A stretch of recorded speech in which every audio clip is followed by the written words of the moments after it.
All right, so welcome. Today we're going to be talking about supporting nearly proficient or high intermediate English learners. So hopefully that's what you came for.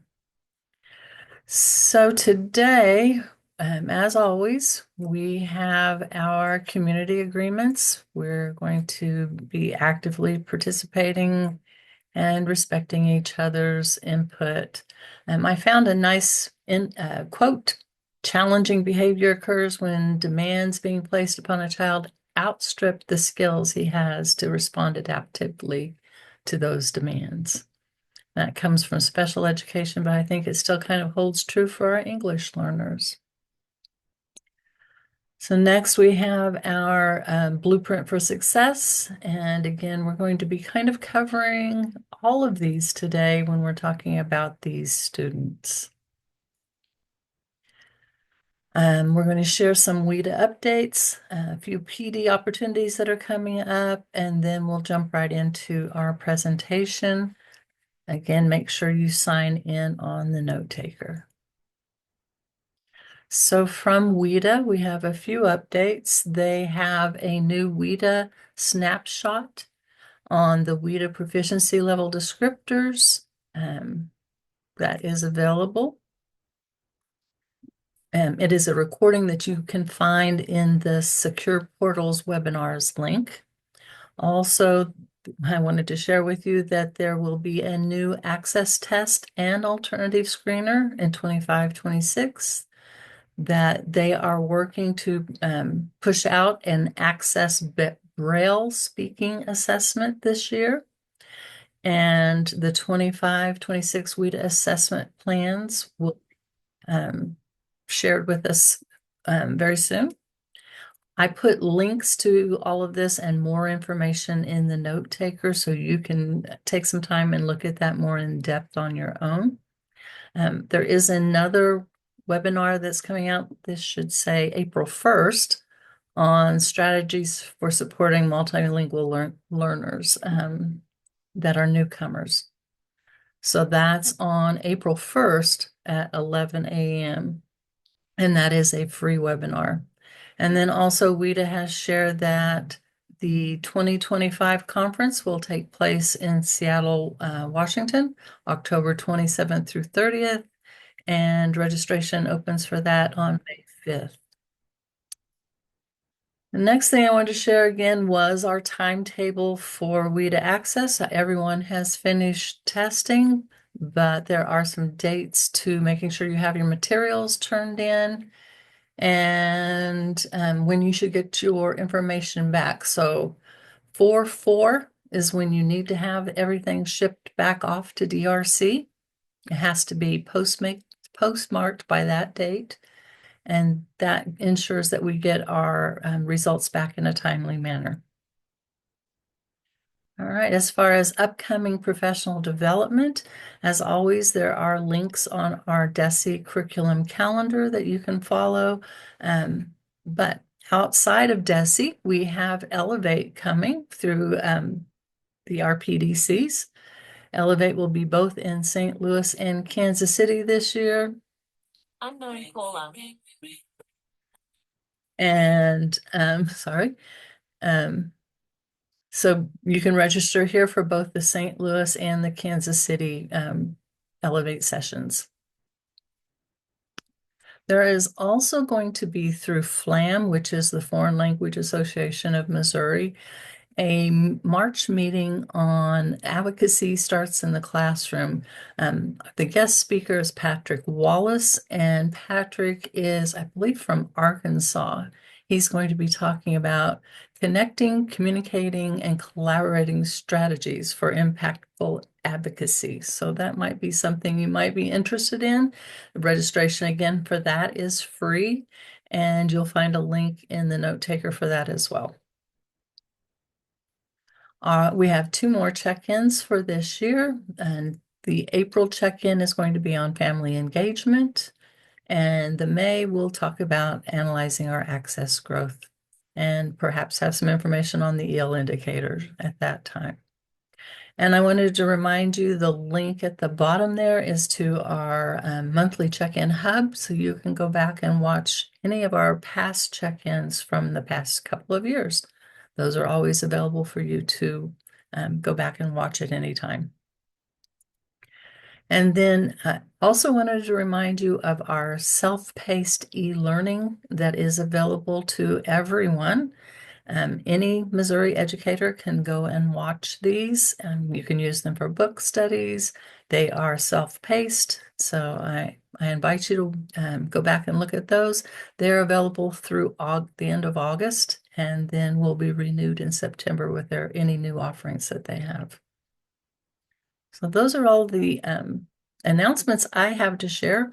We're going to move on to our presentation today, which is supporting nearly proficient high intermediate English learners. Rob Greenhaw, our male specialist from Ed Plus, is going to be our presenter today. So I'm going to turn it over to Rob. Rob, I'll stop sharing and let you share your screen. I was just about to ask that. That's great. Okay. Hey, real quick, Cami, you mentioned a WIDA webinar on supporting newcomers. Yes, Is that a free thing or is that? it is free. Yes. And the link is in the note taker. So you can register that. And I put the wrong date on the slide for some reason. It is April 1st. It's April Fool's. Haha. So it's April 1st, not April 2nd. But All it's right. correct in their note taker. All right. I'll share screen.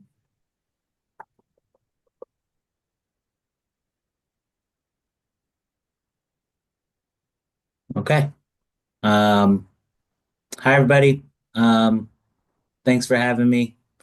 We're gonna talk about supporting nearly proficient multilingual learners. And last year I did one on long-term English learners or experienced multilingual learners.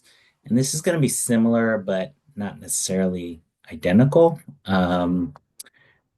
But let's jump in and talk about it. So I thought we might talk a little bit about what is proficiency, what does it mean to be proficient, and who are our nearly proficient multilingual learners. We talk about how we can support our nearly proficient MLs. And I think we might end talking about this portfolio option, and in particular for students who are maybe getting close to proficient, but for several years haven't quite hit the 4.7 and trying to decide if we want to keep having them take the test or if we feel like they're showing proficiency in other ways. Um, so um, let's talk about it. Um, so most of you are familiar with this, but just to talk to people from scratch, is we measure proficiency um, by kind of looking at two different things. So one is we're not just looking at oral language, so not only their ability to speak in English and to listen and comprehend English, but we're also looking at literacy skills, so reading and writing in English. So proficiency involves having ability in all four language domains. And then not only having the ability to communicate for social purposes or understand communications for social purposes, but also for academic purposes. So not only can our students speak to communicate their feelings and thoughts and communicate for social reasons, but also for them to be able to speak and articulate their thoughts relating to a content area. And that usually involves using the language of that content area. So specialized vocabulary or even kind of specific language rules relating to a genre of text. So proficiency is all four domains, and it's using English not just for social purposes, but also for academic purposes. Um, there's not a nationwide sorry, I was about to make some joke. I shouldn't make jokes. There's no nationwide consistent definition of English language proficiency. So basically, each state kind of selects their own Each state has to assess their English learners using a standardized assessment. Many states use the WIDA access test, including Missouri. And then states decide, usually it's what particular score on this standardized test do we feel shows proficiency. And this varies state to state. Um, and because it varies, um, I mean, well, by definition, you might be proficient in one state, but then if you're in another state, you could have that same score and not be yet considered proficient. Um, and then this bottom quote is saying that as far as how long should it take to show proficiency, a term called long-term English learner has come about. I don't know when, but and basically is saying like 5 to 6 years of being in a program should be what students need in order to show proficiency. So typically, if a student's been in a program for, like I've seen either one, 5 or 6, but typically if they've been in a program for more than 6 years, they might be what you would call a long-term English learner. Some states record how many students would be considered a long-term English learner. I don't think Missouri is currently taking that data. Um, so, um, so many districts, and it's not uncommon, many districts have students who've been in programs longer than 6 years, still haven't quite hit the 4.7 in Missouri. And so they would be what we call long-term English learner. And they're mostly who we're talking about in this particular meeting is students who have been immersed in English for quite a while. They've done pretty well on access. They haven't quite reached the level to be reclassified or exited from a program. And so kind of talking about what do these students need in particular to push them a little bit further to hopefully obtain that score. Yeah, so the bottom quote is really just saying like, even though we say 5 or 6 years, there's really research that's like it could be anywhere between 4 and 10 years to develop proficiency. So whether or not kids are quote unquote taking too long to become proficient is multi-layered sort of thing to consider and not straightforward. Um, there's sort of a general rule of younger kids soak up language faster than older kids. So your younger students are going to show bigger gains as far as English proficiency or English acquisition. Also, kids who are of the lower proficiency levels tend to make bigger jumps than kids who are in sort of the middle range of proficiency levels. So that's what this sort of lower is faster, higher is slower is talking about. Both kids of younger age make bigger growth, and kids of lower proficiency levels tend to make bigger growth. So your high schooler is going to make less growth typically in the same amount of time as a younger student.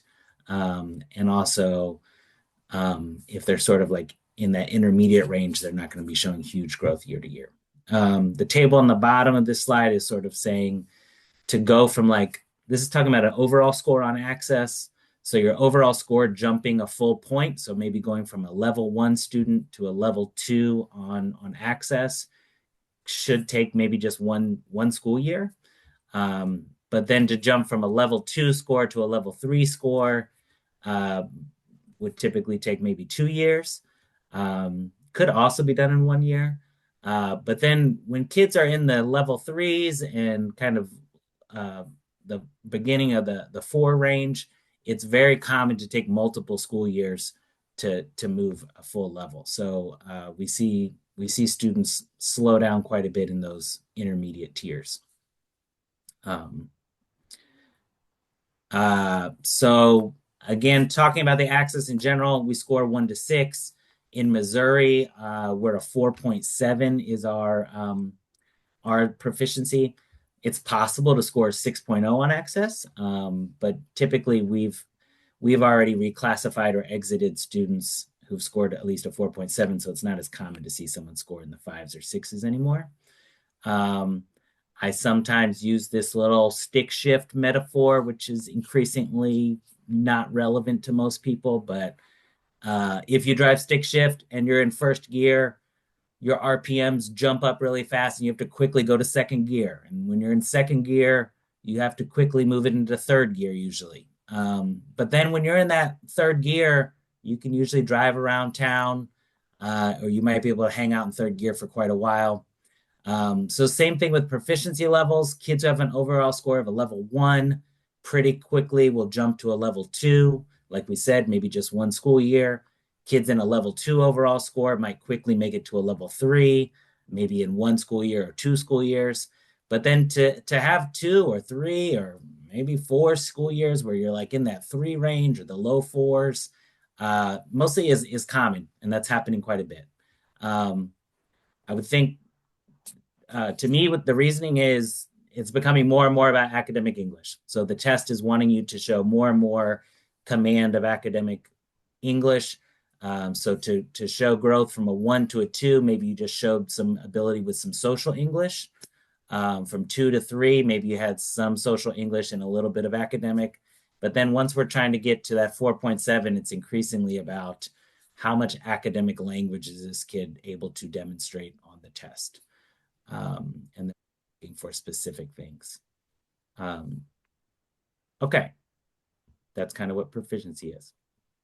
Um, for this was done years ago. I don't know that DESE's necessarily done it since, but kind of correlating map performance to WIDA performance, um, and mostly if we're questioning is 4.7 a good exit, this seems to indicate that it is a pretty good exit score. So you'll see, um, the red would be scoring basic on map. The green line is scoring proficient on map. The blue line is scoring advanced on map.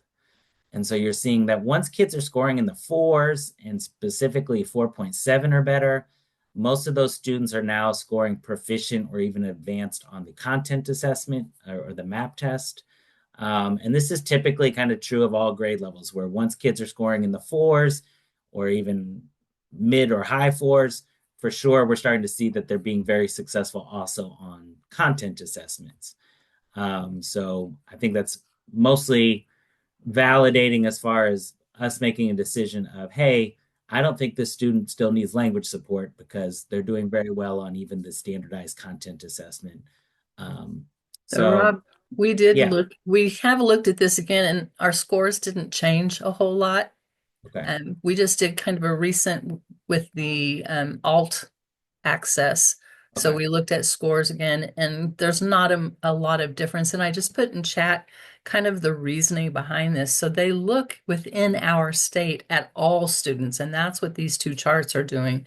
They're looking at the assessment that was given to all students in ELA and math and how our language learners compare to how all students are doing. And that's another reason why it's different from state to state, because we're only looking at the students within our state to determine what proficiency should be.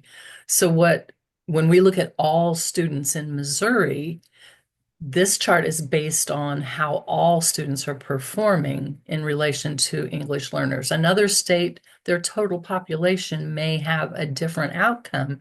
So when they're comparing their English learners to all students, it may be higher or lower in comparison. Does that make sense? Yeah, So yeah, that's kind of the reasoning for this chart and what I was trying to explain in the chat there. it's helpful. Um, all right. Yeah. Um, so yeah, I mean, again, just to kind of see, students who are scoring below a 4 typically are either scoring below basic, or maybe just a few of them are scoring proficient. So kind of you might take that as indicating they do need some language support. They're not quite ready to, um, be successful in the mainstream classroom without considerations of needing, some support with learning English. But again, once we're seeing that they're being successful in the content assessment, starting to think that, hey, this seems to be a student who's, pretty successful not only with social English but also with academic English. Um, when we just this is just kind of defining what a long-term English learner is. Again, this one's saying, within 5 years of initial classification. I've also seen 6 years. But I guess just getting at who are nearly proficient English learners. Ideally, it's a student who's only been in a program 4 or 5, maybe maximum 6 years.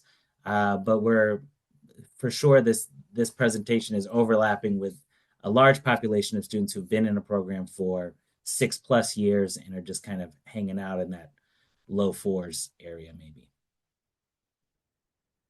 Um, why are long-term English learners maybe struggling?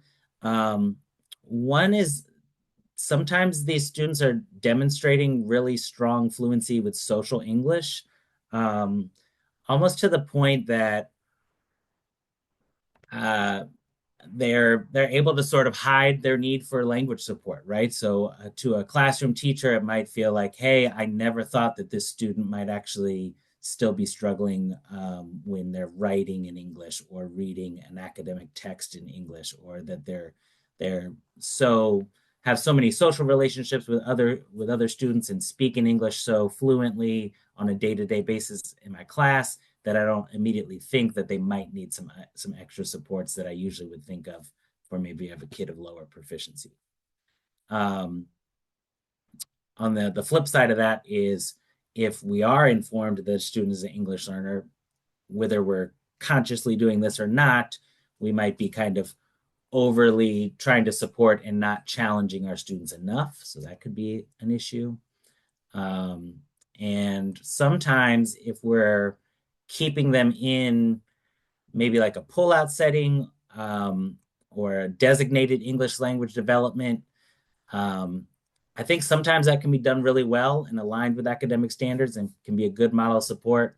But I think when you get kids who are just needing help with academic English, you have to kind of ask yourself, is what I'm providing in a pull-out setting better for this student than them being in the mainstream classroom and trying to learn this information or this language?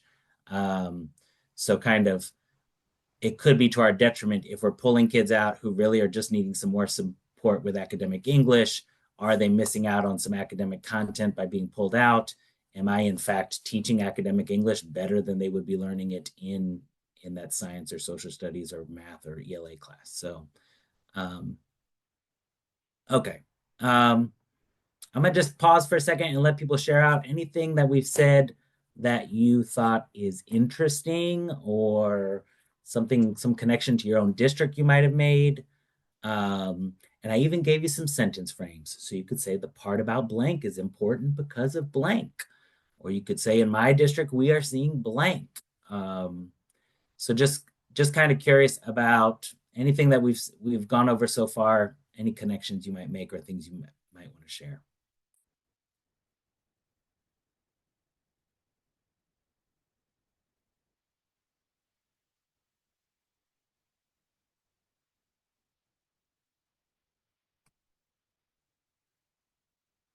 Guys are just gonna give me the brick wall effect, huh?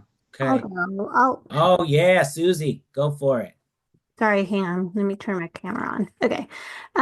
So in my district, we're seeing quite a few ELs that are multilingual learners that are actually just kind of hanging out in that 4 point, like almost reclassifying, but not there yet.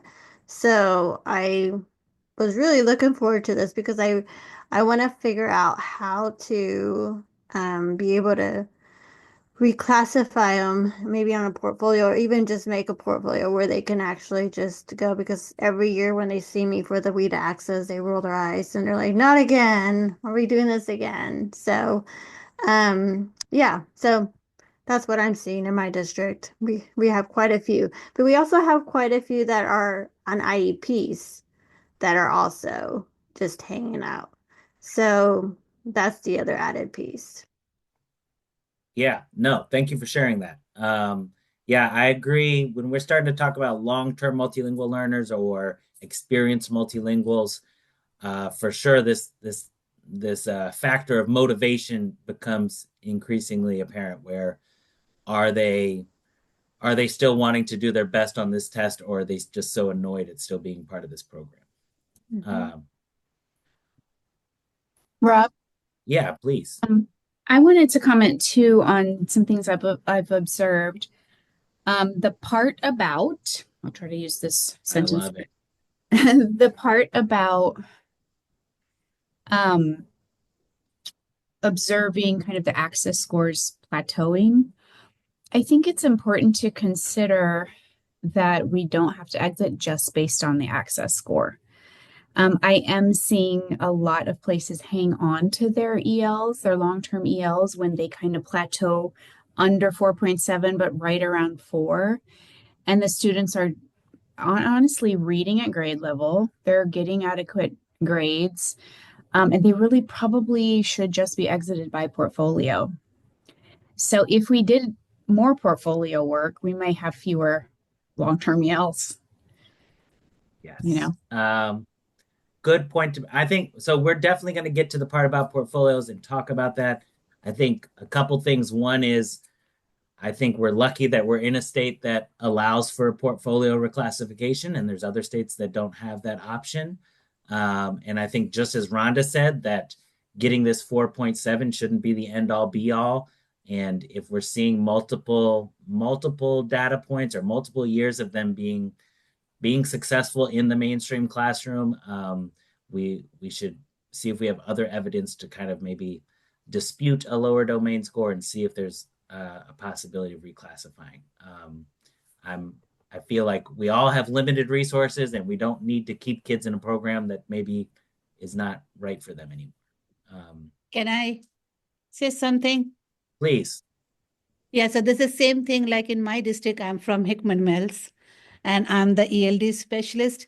So this is really has been a big talk about the long-term ELs for especially for those who are born and brought up in USA and they are in high school and still not getting even 4.0 or above.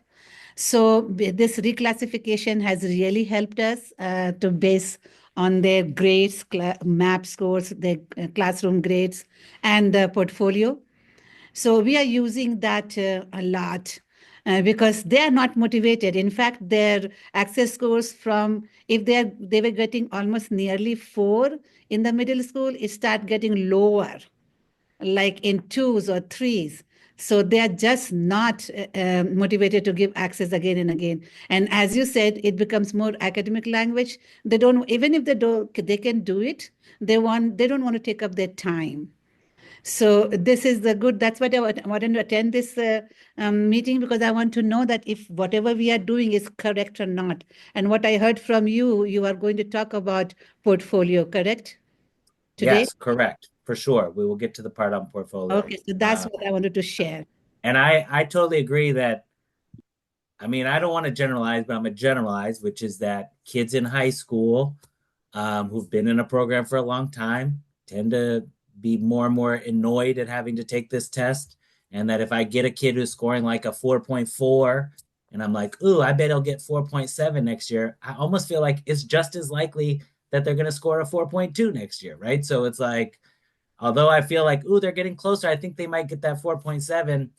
I do kind of feel like with our older students, it feels, again, this is more anecdotal. I don't know that I have data to back this up, but I mostly get the feeling that it's just as likely that they maybe go back a point or two, not a full percentage point, but a decimal point or two versus improving.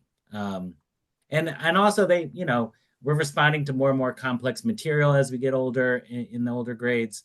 And we're kind of losing our motivation. And high school is, tough, both socially and academic. There was a study that was being conducted by REL, or IES, now that they're disbanded. I'm not sure I'm where that like, that's study's not going to happening be, anymore. Yeah. but they were working on trying to determine, why students are long term and if we need to adjust our kind of our outlook on how we should score them and what we should do as far as getting them out of the program when they're ready. So the federal government is aware that there is an issue like you're describing, and they were working on a solution. And they've been talking with WIDA about maybe making some adjustments for those long-term students, but I'm not sure where that will go with our present state of things, or Yeah. if we'll hear the results of the study that they had in progress or not. But it was something that they've been working on, and I do have some notes about that I can pull up and we can talk about it at a later date. Yeah. I think that points to the question too of the difficulty of the test. So if our other monolingual English speakers took that test, would they be considered long-term ELs? You know, so we're asking them to perform on a test at a standard that we wouldn't even ask other students necessarily to be able to accomplish. Yeah. Agreed. I don't want to jump completely at portfolios, but I'll say that I've brought this up with other districts before and I've been maybe misheard. And so I want to say, like, I mostly think if we're going to target our secondary students with portfolio and basically say, hey, we've seen several years of them scoring in the fours. We have other evidence that shows they're proficient in English. They haven't reached a 4.7. Would it be smarter to portfolio out? I think them passing their classes is an important thing. So I've had a district push back before and been like, yeah, but a lot of them are failing certain content classes, and so I don't want to portfolio exit them, even if they've been scoring in the fours on access. And I might leave that up to you. We might discuss that a little bit later today, but I wanted to be like, yeah, like I'm not in a recommend. If there's kids who are getting a failing grade in a class, I don't think that's a candidate for a portfolio. Mostly I'm thinking if they're passing their classes and they've been scoring in the fours, I would kind of feel like, hey, let's see if we can make this move. Anyway, I don't know. Cammie, you unmuted like you had something. Yeah, so another thing we look at is how are they performing in relation to other students in the class that are English speakers. So not necessarily, the student themselves, but in relation to the other students. How are they doing? So if all of the students are in about the same place and they're performing at about the same level, that gives you an idea of how the student is doing as well. Yeah, makes sense. All right. Let's talk about how we can support our nearly proficient MLs. So I pulled it. So one of the books I'm going to reference a lot is this Long-Term Success for Experienced Multilinguals. It was written by Beth Skelton and Tan Nguyen. It came out a couple years ago. Really great information, really great teaching strategies and all kinds of things. But they're talking about this particular type of student that's probably in secondary grades, has been in an EL program for over 6 years. And they're saying, one way of supporting the student is to continue to offer designated ELD. So to kind of keep doing, we're going to do ESOL 1, ESOL 2. We're going to do a pull-out class for these students. And again, I'm not against that. I think that can be done well. But I think maybe, I don't know, something that speaks to shared responsibility and also recognize that we only have so many EL specialists and maybe limited resources, is this need for, maybe we just need better tier one. So how can we make our classroom teaching, our content teaching, to be not only about learning content, but also being really clear and explicit about language we want students using, and giving lots of opportunities for language development in our content classes. So kind of how can we maybe coach up classroom teachers to understand this idea of integrating content and language, and how essential that is for our English learners, and also how it's like really just great for all of our students.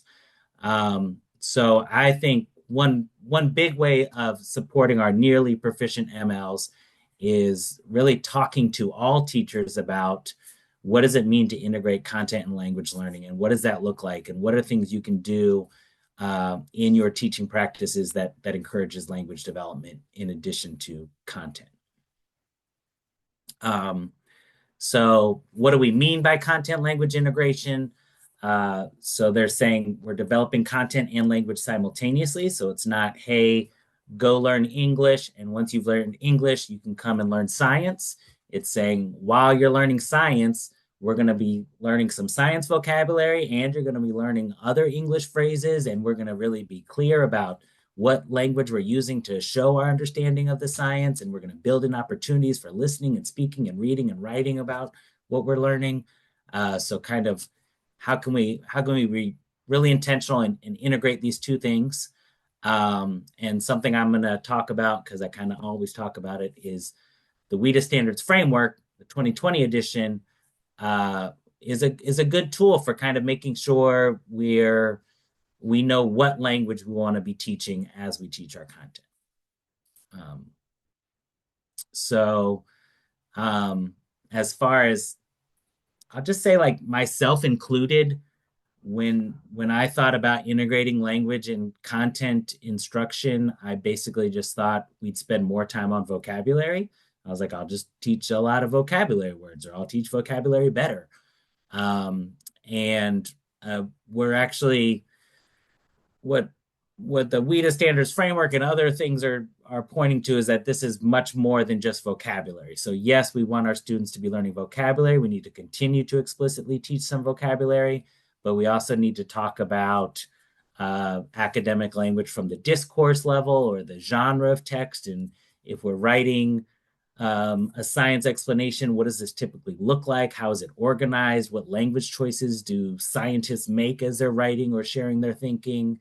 And really kind of talking about how is language different depending on what you're using language to do.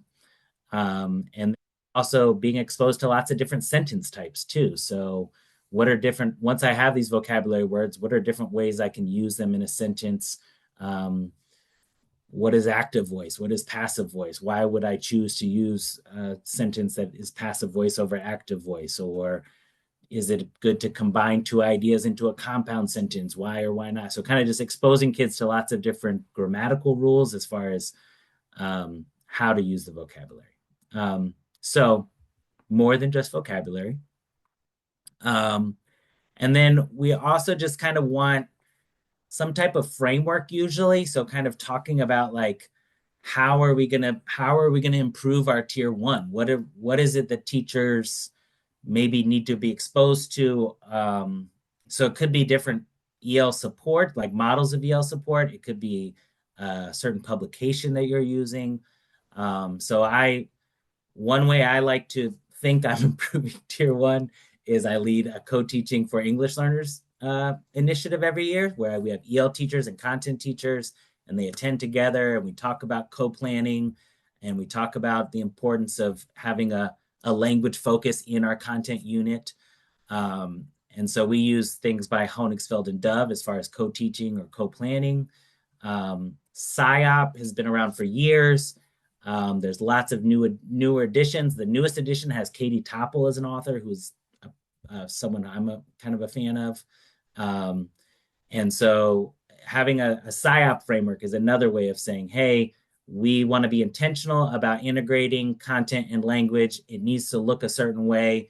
These are ways you might design a lesson to make sure you're doing that. Recently, the MEL specialists in some districts completed a book study on 7 steps for the language-rich interactive classroom. It has some really good stuff as far as how do we expand our language output in the mainstream classroom. So what are things that teachers can do to really get kids using complete sentences and using vocabulary and collaborating and having lots of interaction. And then again, I've been referencing this other book. So those are just some things that came to mind. I don't think you necessarily have to be using one of these, but if you want to train your teachers to integrate content and language, you might want to think about what's a resource or something we might try to implement into our school. So with that said, I'm going to ask you, how does your district build capacity to integrate content and language instruction? So do teachers get professional development on effective instructional strategies for multilingual learners? Do your teachers understand what academic language is? Do you have co-teaching going on? Is there maybe an EL instructional coach or something who's kind of visiting with classroom teachers about how to improve tier one for multilingual learners? So kind of wanted to just open it up if anyone wants to share out. I saw Rebecca Soriano on here. Rebecca, are you still here? Maybe she's not here. I am here. Oh, Rebecca, your district did some PSYOP stuff. Do you want to speak about that quickly? We did. We have clustered our ML. We call them MLs, multilingual learners, at the elementary and middle school level. And we provided PSYOP training to our elementary cluster teachers. I would say we're evaluating how effective that was, quite frankly. It was a large expenditure for little output, I guess you could say. We're having to, I guess I could put on my camera.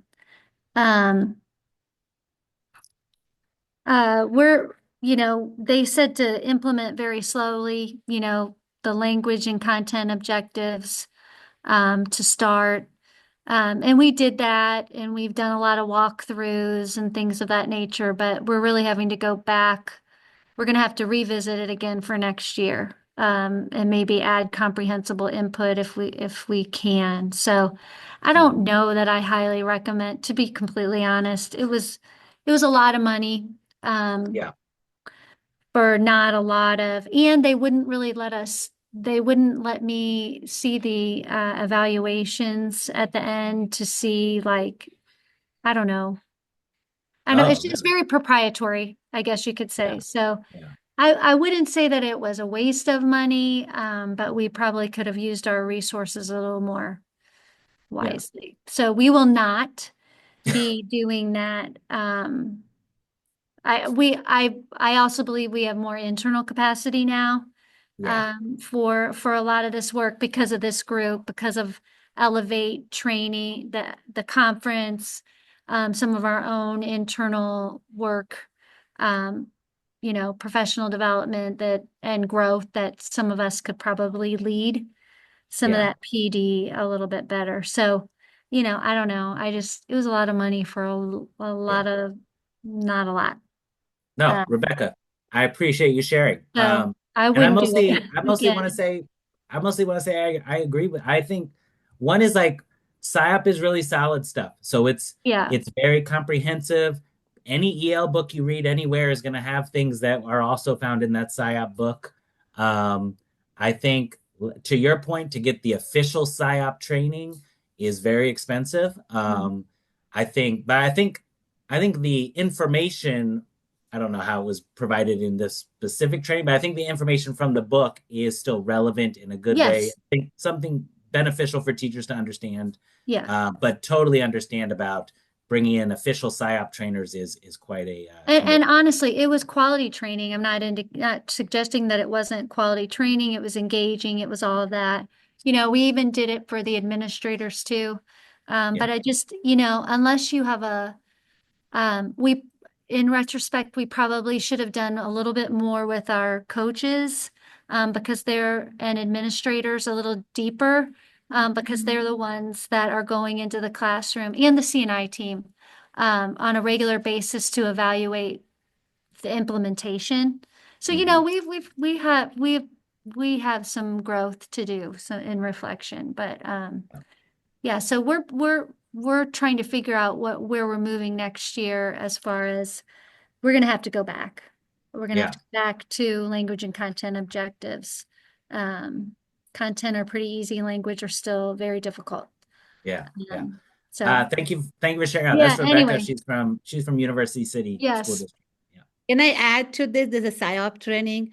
Like Please. last year in June, there was a training for the trainers for 1 week in yeah, independent, and two of our teachers, one from elementary, one from secondary, and myself, we've attended that, and then we came back and trained the teachers.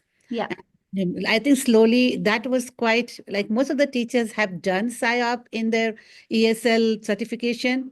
if they have done masters, so they have taken that class.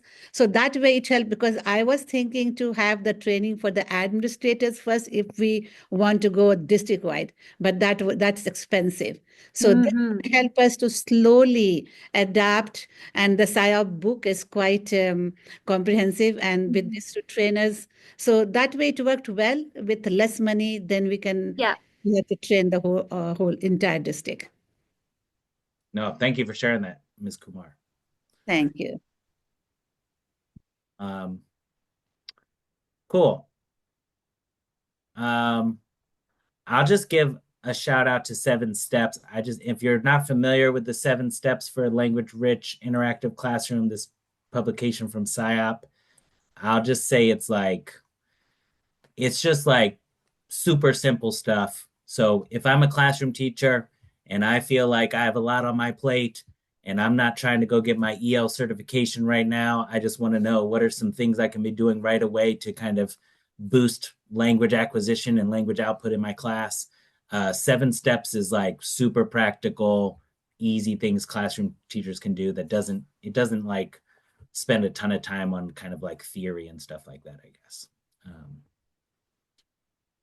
All right. Anyone else want to share anything about how they're building capacity? Cool. I just have one thing to share about PSYOP. It's Yeah. like I came from a district where we adopted that and we went K-12 and trained all of our teachers. But I will say, if you do not get buy-in from your administrators who understand the evaluation process and implement it with fidelity over time, because I think a lot of them are looking for a quick fix and they want it to be effective the first year out of the gate. And that doesn't happen. It takes using it and understanding it and implementing it.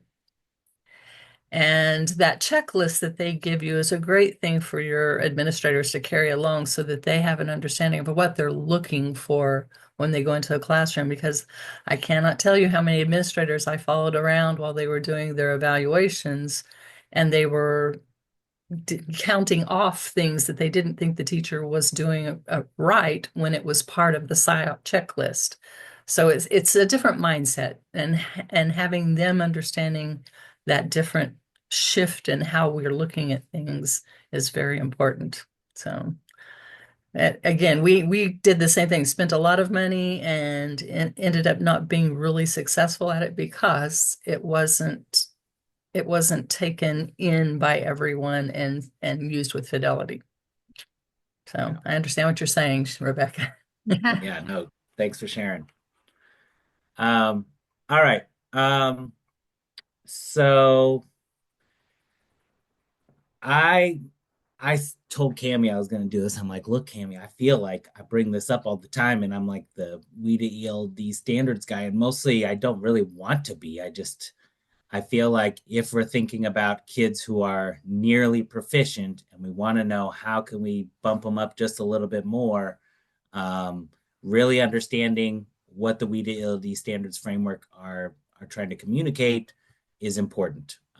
So if you'll bear with me, I'm going to run through a little bit of why I think this is what it is. So one reason to become more familiar with the WIDA ELD standards framework is access. Actually, Cami was saying this earlier. The access test for next year is going to be testing to the new standards from the 2020 edition. So they were released in 2020. So far, the access test hasn't been assessing to those standards, but starting this upcoming year, it will be. So if you have EL teachers in particular who haven't become familiar with these standards yet, now's the time to really start digging in. They're organized by, look, it takes forever to really, all right, I'm going to just say this. If you're not familiar with the standards, I totally understand, because for the first year they were out, I just tried to ignore them and would hope that it was going to go away, because it was this huge document, and it's complex and it's difficult to really get into. And so mostly I've had to go through a couple trainings to really kind of get into it and figure them out. So one is, I just want to first just say it's understandable that you still have, I would guess you still have a lot of people on your EL team who are not familiar with the new standards, or you yourself maybe are not familiar with the standards framework. But we should learn about it because they are going to be in the new test. And it's what I was just showing is it makes this content language connection specific and explicit. So it's not just saying teach vocabulary or, hey, make sure you teach language while you teach content. It's saying when you're teaching this specific content and wanting kids to do these specific things, this is the language they need to know in order to do that. So you can, I think I'm quoting from them, but you can, with confidence, select a language focus for your content unit. It's organized by grade level band, content area, and key language use. So potentially I could say I'm teaching sixth graders science. So I'm going to find the 6th through 8th grade level band. I'm going to find the section on science.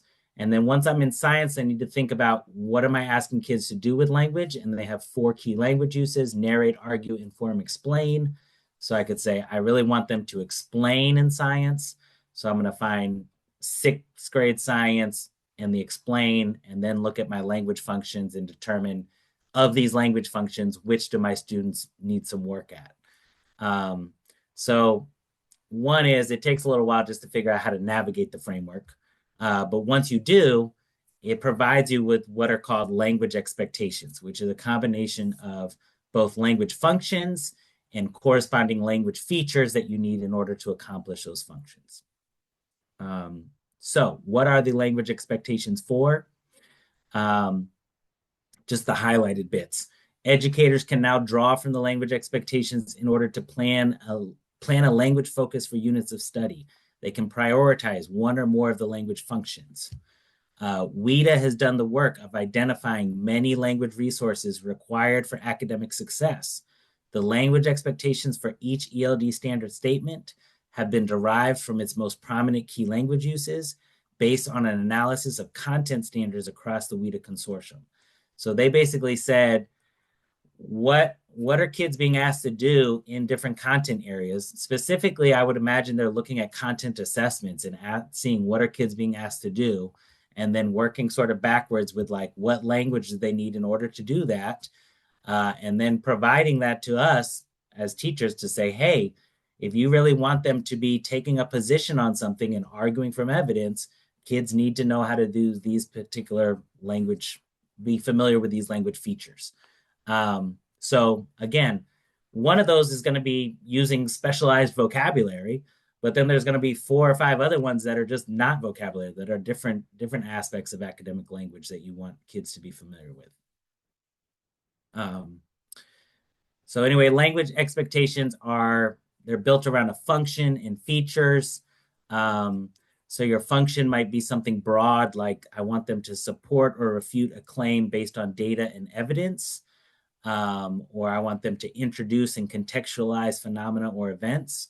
Once you pick one of those, it expands with some language features. Say, oh, okay, in order to do that, they'll need to know how to make an opening statement. They'll need to know about expanded noun groups. They'll need to know about relating verbs like have, be, belong to. So give some examples of language they need in order to do that. So again, the language function is what do you want students to be able to do, like argue from evidence or something, and the language feature are what are the specific pieces of language they need in order to do that function. I'm going to take you, okay, one of the reasons this came to mind is when I go through these, a lot of EL teachers or maybe classroom teachers would say like, oh, but my newcomers, they can't do that, right? And whether newcomers actually can or cannot do that is maybe a little bit debatable. And are we with enough support? Maybe they could do that. But the point really is that that's not what the framework is. It's not saying these are the standards for newcomers or for intermediate kids or for high. It's saying to meet the grade level standard, this is the language you need to meet the grade level standard. So if we're going to think of intermediate or high intermediate kids as needing to meet the grade level, as all kids do really, then we're thinking if they're not quite scoring the 4.7, it's just one or two of these things that they're not quite familiar with, or they maybe need some extra practice with. So I guess the flip side is saying a newcomer very well could have some limited ability to demonstrate some of these language features, or it could be a little bit debatable how much they're able to use different language features that are on that list. But surely our intermediate kids are ready for those things, and they just need to be, we need to be intentional about providing practice and kind of coaching them up for that. I don't know if I did that very well, but mostly what I wanted to say was it's not about these are for newcomers or for intermediate or for advanced. It's about if you want to meet the grade level standard, all kids need to be able to do this. All right. An example of how you might do this. If I'm in 7th grade and I'm in social studies and we're teaching about the Columbian exchange, thank you, ChatGPT, for generating most of this. The students are constructing an explanation of how the Columbian exchange affects both the Americas and Europe, developing reasoning with evidence, sequencing events, and acknowledging the strengths and weaknesses of its effects. They'll examine how the movement of goods, people, and ideas created both positive and negative consequences. So we're talking about sort of this international trade called the Columbian exchange, and what are the sort of positive and negative things that happen as a result of that. Because we want them to construct an explanation, we know that our key language use is explain. So mostly, this gives me the information I need to find the page on the standards I need. I'm teaching 7th grade. I'm teaching social studies. My key language use is explain. So I would pull up something like this. Grade 6 through 8, social studies, explain. They have interpretive functions. They have expressive functions. For right or wrong, I usually focus on the expressive functions because it's kind of like, what do I want kids to be doing? And so I might look at these and think about, hey, which one of these in particular do I feel like my students need some practice with? And for my example, I'm going to say that they're not adding enough detail in their writing. As they're writing their explanation, they're using general terms. They're not being very specific about what exactly is happening and why. So again, I'm going to pick this particular language function from my list of language functions. Once you pick one, it gives you language features. And so then you're going to say, oh, these are things they'll need to be familiar with in order to do that.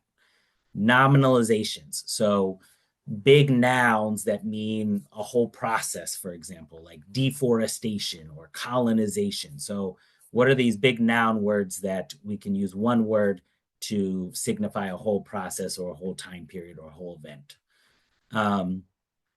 They're going to be need to be familiar with dependent clauses to express details as a result of place, manner, duration, complex sentences. But when I get to details, I like this one about expanded noun groups to add details. So living standards of 18th century people. So not just living standards, but living standards of 18th century people. I want to be specific about what I'm talking about. They need to be familiar with connectors to maintain chronological, causal, or logical relationships. And it gives some examples. One reason to be intimidated by the framework is some of these words are just not familiar to everyone. I am in that boat. I didn't know what a noun group was until I started to learn about the WIDA standards framework. And then I figured out it's like adding modifiers, pre and post modifiers to a noun to be really specific. But I didn't know I hadn't really heard the term noun group before the standards came out. So unless you just took a linguistics class, a lot of these things are going to be kind of like, I don't know exactly what that is. And mostly I want to tell everyone, I think that's okay. And I mostly think, I mean, if you really want to know what I think AI is awesome at helping you break down what it means and what is an example of this. All right, but I won't get into that. All right, so if I decided that I want my kids to have some more practice with noun groups, I actually asked ChatGPT, how could I have kids get more practice with noun groups? And they said, do the build it up expansion exercise. So help students develop noun groups to add precision and depth to their explanations. Start with a simple noun related to a topic like crops Add a modifier. Expand by adding an adjective or descriptive phrases. For example, new crops from the Americas. Add more detail. So more about either the time, the place, the impact. So now it's new staple crops from the Americas that significantly increased Europe's food supply. So that whole thing would be a noun group. And this is really typical of academic text, is big noun groups. So being really, really precise about exactly what we're talking about. And then as each group creates their noun group, they'll share it with each other and discuss why these noun groups help or don't help their explanations. I asked the ChatGPT, what are more examples? Like, what are other nouns they might pick?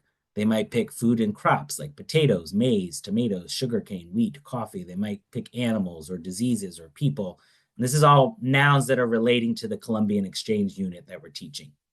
And then it gave another example where we could have horses, and then we could say specifically European horses, and then specifically European horses that revolutionized transportation for hunting for indigenous peoples.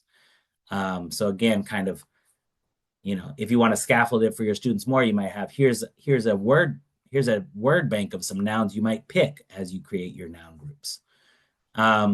Anyway, mostly I just want to get at, when you're in middle school and you're teaching social studies science and you want kids to be using academic language, there's vocabulary, but then there's all these other things you might consider making a focus of your unit. And I think EL teachers need to be familiar with it, and classroom teachers in collaboration. As I help plan with a classroom teacher, I want to say, hey, it feels like our kids aren't giving us many details, and maybe we could work on developing what are called noun groups. And let's talk about how we could do an activity where we practice forming noun groups. So again, you want them learning English that's related to your content that you're teaching. And with the framework, you get these, hey, I know for a fact they need this in order to produce a good science explanation. All right. I guess if anyone wants to share out as far as, are you currently using the WIDA standards at all? Is this sort of how you might do it? Or using it differently? Is it being used in more of a pullout setting? Is it being used in your classroom setting? So it might be currently someone's doing this, or it might be like next year we hope to do something like this. Anyway, opportunity for someone to share.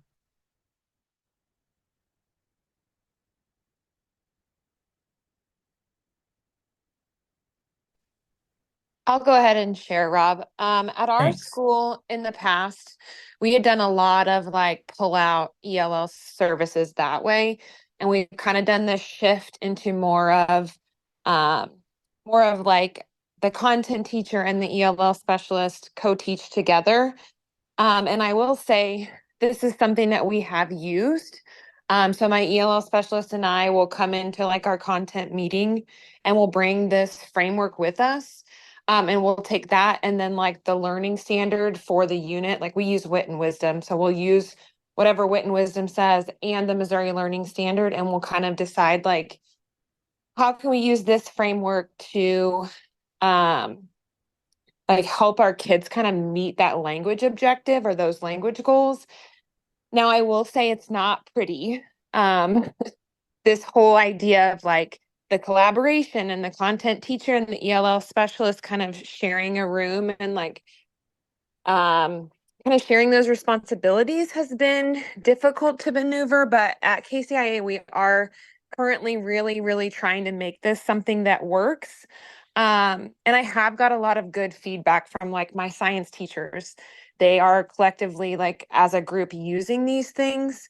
But it could always be better. So that's kind of what we're doing. Well, I mean, really, I would say round of applause for you I think that's I think even if it's not pretty yet, I think it's totally the right, like these were not, I don't think WIDA developed these for people to be doing pullouts with a small group of I mean, it's definitely, as you read it, it's like, this is what we want happening in the mainstream classroom as we're teaching content to be. I also want you teaching these specific pieces of language. So I think collaborating with a content teacher and bringing up the standards framework and talking about, well, you're really wanting them to develop an argument, and this is the particular grade level in the content area, and so these are the things. And then, like, I don't want to get too into AI, but mostly like if you feel like I did, which is that I just don't always know exactly what the framework's talking about or what that looks like.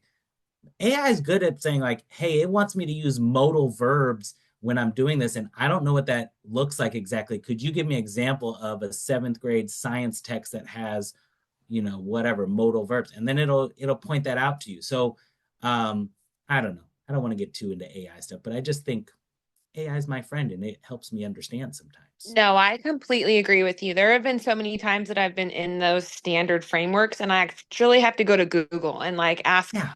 like, what is this that they're talking about? Yeah. Modals and different clause types and things like that. And I'm like, dude, I don't remember what the embedded clause is or whatever. So like, yeah, I know. Lauren, good for you for starting to use them, and I hope it continues to get better and better with that. All right. I'm gonna go quickly because I do want to get to portfolios. I know we're running out of time. This is something I don't have time for really is mostly if we want kids to work on academic language, you might spend time on talking to teachers about what is academic language beyond just words. So talking about the sentence level and the discourse level.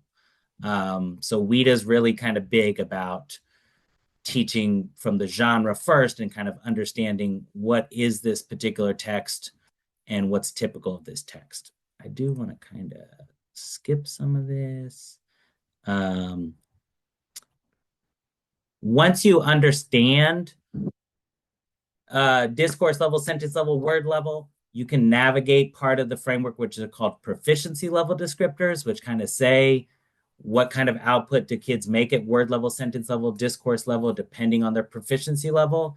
And so then if you're seeing kids at the end of level 3 and you're wanting to know what should they be doing at the end of level 4, that can give you an idea as far as like goals. So if you have kids in the 4s and you want to know what should they be doing by the end of level 5.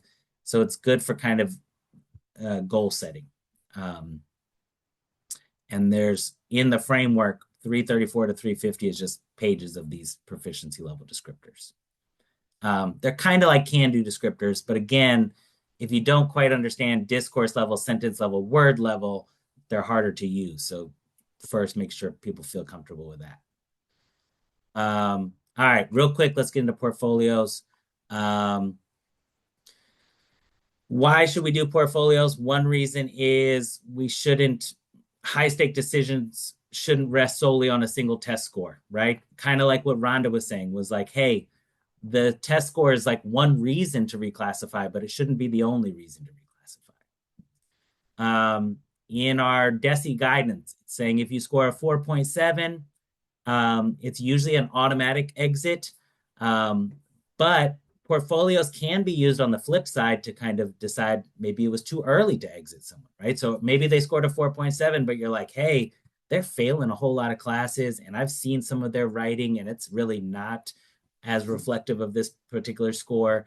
And so portfolios can be used as, hey, even though the score is 4.7, I don't actually think they're ready. But more commonly, we're getting kids who are scoring below a 4.7. So maybe it's 4.2, 4.1, 4.3, 4.2. It's consistent in the 4s. And you're like, look, the student's getting all A's and B's. I have really good evidence of different things that they've been doing in class. And I feel like their writing ability, their speaking ability is stronger than what this particular test score says.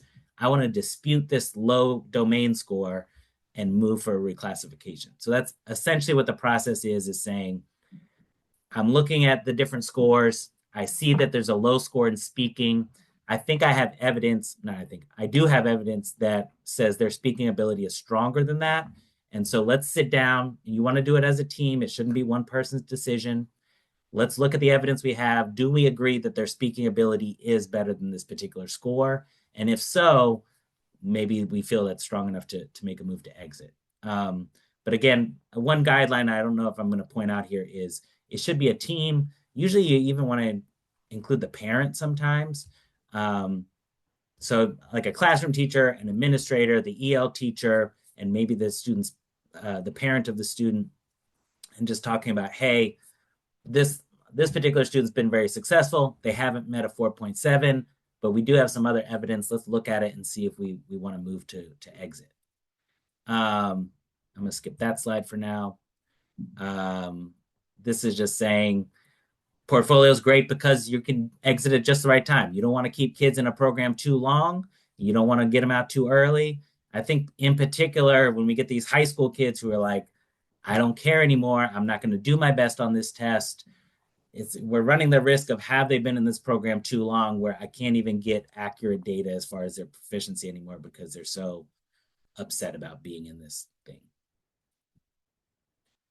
When you collect evidence, you want from different domains and different content areas. So you're not going to do just a narrative writing. You also want writing talking about a science phenomena or explaining a math concept or something. So you don't necessarily need every content area represented, but you should have more than one for each. So I think usually reading is going to come from something that's already existing. So anything that's kind of showing that they're reading on grade level can work as evidence.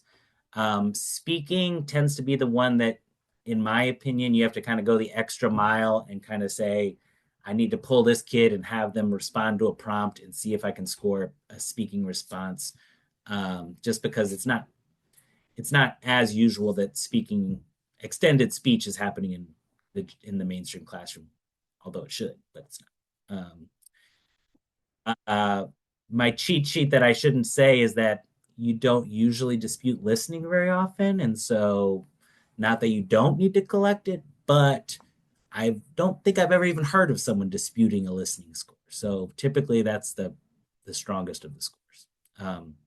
Anyway, kind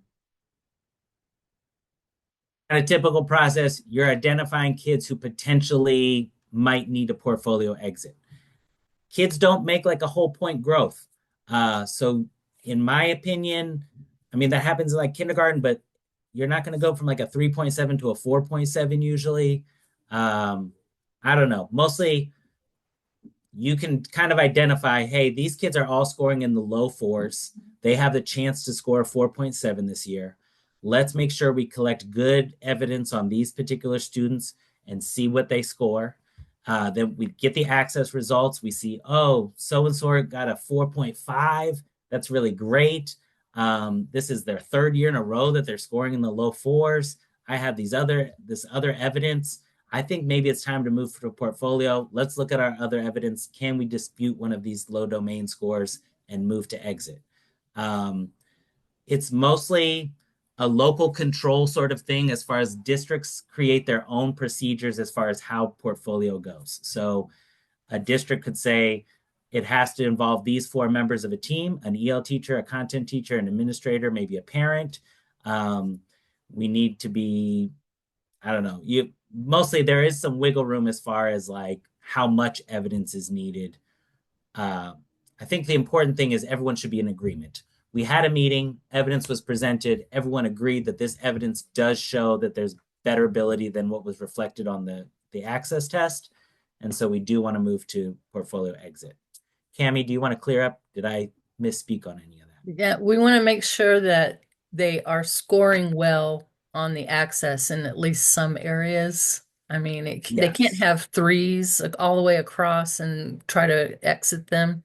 So they have to have they have to be approaching proficiency in most areas, and maybe 1 or 2 areas are kind of low. And then when you're collecting that portfolio evidence, you focus mainly on those low areas to provide evidence on, hey, this area was low on the assessment, but I think they're doing okay in class in these areas. Here's the evidence I've collected to support that. So that's kind of what Yes. we're looking for. Yeah, Cami, I'll say when it first came out, there was like a minimum score. At one point, it was like a 4.2, I think maybe. Yeah. And later guidance kind of got rid of the lowest. But I agree that, to me, I wouldn't personally be thinking about doing this for someone scoring below a 4.0. Right. You might be able to make an argument. You could say, in general, our district only does portfolio exits for 4.0 and above, unless you have circumstances that you can provide evidence that it's appropriate. So you might leave it open for a strange situation, but I think in general, we're thinking about kids who are high intermediate proficiency who are just like, hey, we're not quite getting a 4.7, but I really feel like they're being very successful. So, all right. Anybody have anything? I feel like I went. Yeah, I did. I'm gonna stop sharing for a minute and just let anyone talk about anything they want relating to this if they'd like to. I did put some links to some of our portfolio information in the chat earlier on. So there are some things we have in place as far as forms that you can use and examples. So those are there. And they're on our DESE ELD page under reclassification.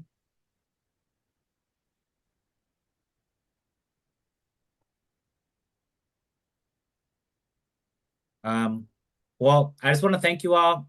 Again, I just feel like if you're feeling like kids are really close to proficiency and you're not sure where they need improvement, checking that standard framework, looking at proficiency level descriptors, really thinking about what is the student doing and not quite doing yet, and how can I build in some practice in those particular areas. That's the way to do it. And if it's kind of a persistent situation where you really think everything except for the 4.7 is in place, then you might start to talk about, do we have other evidence that we could use in a portfolio thing? Anyway, thank you guys for hanging out with me and Cami. And you guys have a good week. Thank you, Rob. Thank you all for being here. And next month we'll be talking about parent involvement. So I hope to see you then. Thank you. Happy spring. Bye, y'all. Bye.